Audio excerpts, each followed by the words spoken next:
Welcome back to channel. AP ICET 2024కి సంబంధించి ఈరోజు అయితే సీట్ అలాట్మెంట్ ఆర్డర్ అయితే రిలీజ్ చేయబోతున్నారన్నమాట. సో సీట్ అలాట్మెంట్ ఆర్డర్ ఎలా డౌన్లోడ్ చేసుకోవాలి, సెల్ఫ్ రిపోర్టింగ్ ఎలా చేయాలి అనేది వీడియోలో క్లారిటీగా ఎక్స్ప్లెయిన్ చేస్తాను. దానికంటే ముందుగా మన ఛానల్ ఫస్ట్ టైం అయితే చూస్తున్నారో సబ్స్క్రైబ్ చేసుకోండి, పక్కన గంట సింబల్ గట్టిగా నొక్కండి.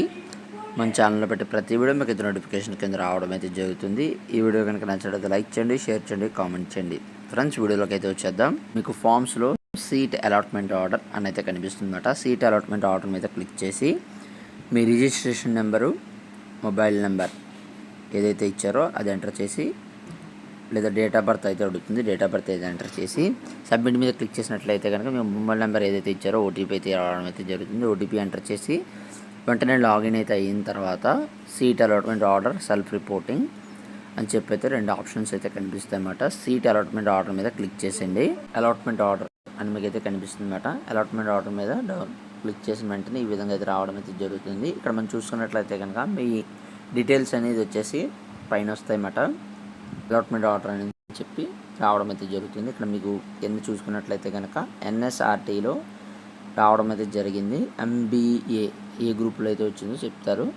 అలాగే ఏ కాలేజీలో వచ్చిందో కూడా ఇక్కడ చూసుకోవచ్చు అన్నమాట. అండర్ బీసీడీ జనరల్ ఏయూ కేటగిరీలో అయితే రావడం అయితే జరిగిందన్నమాట. ఇక్కడ మీకు tuition fee fixed for the college course అని చెప్పి 35,000 అయితే ఉంది కదా, అది కాలేజ్ ఫీజు అండి. Tuition fee to be paid by the candidate at the time of అడ్మిషన్కి సంబంధించి 35,000 అయితే పే చేయాల్సి ఉంటుందన్నమాట. సో అందులో ఎటువంటి డౌట్ అయితే లేదు. ఫీజు రీఎంబర్స్మెంట్కి అయితే ఎలిజిబిలిటీ కాదు. ఫీజు రీఎంబర్స్మెంట్ ఎలిజిబిలిటీ అంటే 0 రూపీ అని చూపిస్తుంది. సెకండ్ స్టెప్లో వాళ్ళు ఫీజు రీఎంబర్స్మెంట్కి ఎలిజిబుల్ అనమాట.